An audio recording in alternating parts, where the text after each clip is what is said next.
السلام عليكم. النهارده ان شاء الله هنعمل الميني بيتزا بطريقه سهله جدا، يا رب تعجبكم. تعالوا بقى نسمي الله ونشوف عملنا الجمال ده ازاي. ولو عجبكم الفيديو فضلا الاشتراك في القناه.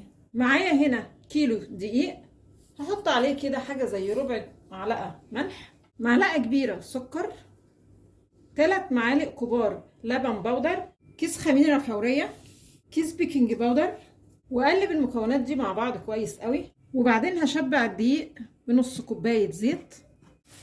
وبعدين هعجن الدقيق بقى بميه دافيه زي ما قلت لكم قبل كده. اول ما الدقيق كده يتشبع بالميه وتلاقيه بيلزق معاكي، ما تستعجليش وتحطي دقيق، تفضلي بقى كده تعجني فيه لحد ما العجينه تلم معاكي.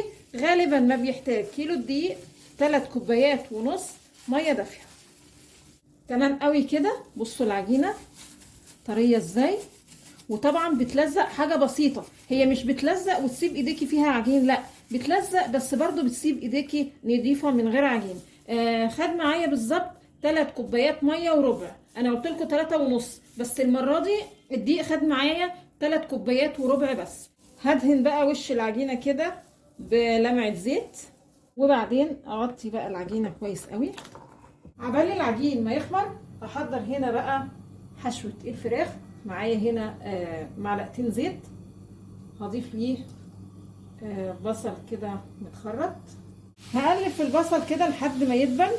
وانا بتبل البصل هضيف كده فصين توم مهروسين.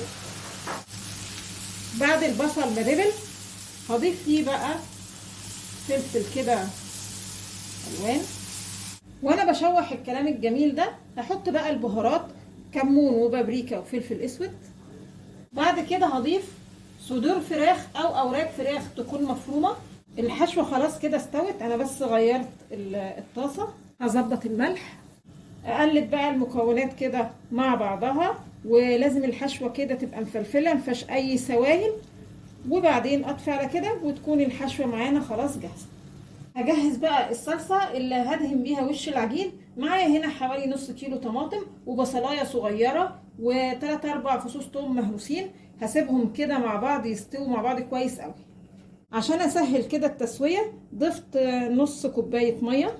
خلاص المكونات كده استوت مع بعض كويس قوي. هضربها في الخلاط وهصفيها بالمصفى. تمام قوي كده. هضيف بقى شويه فلفل اسمر وشويه بابريكا وشويه زعتر، واظبط الملح، وتبقى الصلصه معانا كده جاهزه. خلاص كده العجينه خمرت، شوفوا شكلها حلو ازاي. نبتدي بقى نقسمها، نلمها الاول كده على بعضها، وبعدين هنقسمها كده لكور صغيره بالشكل ده وهرصها جنب بعض. تمام كده. كيس تلاجة وهغطي بقى العجين وهسيبه كده يخمر كمان مره قيمه ربع ساعه. كور العجين خمرت كمان مره، هنبتدي بقى نشكل. وهنبتدي باول واحده شكلناها ونغطي العجين علشان الوش ما ينشفش. شوفي بقى الحجم اللي عايزاه بالشكل ده، بس ما تخليهاش رفيعه قوي. هجيب بقى شوكه من على الوش كده، هدي كده كام واحده بس، ما اجيبش العجين للاخر، من على الوش بس كده. وبعدين هدهن الوش كده بالصلصه، وبعدين اضيف حشوه الفراخ بقى كده على الوش، وبعدين احط زيتون، وبعدين احط كده جبنه موزاريلا. فرن يكون سخن وعلى درجه حراره 200. هدخل بقى الصينيه الرف الوسطاني. ممكن تستوي فوق وتحت، وممكن تضطري ان انت تقفلي الفرن من تحت وتشغلي الشوايه بس الموزاريلا تسيح. خلاص تمام قوي كده. تعالوا بقى نشوف ايه الاخبار. عايزه اقول لكم بصوا الاول، بصوا العجينه طريه ازاي وهشه. تعالوا بقى نشوف.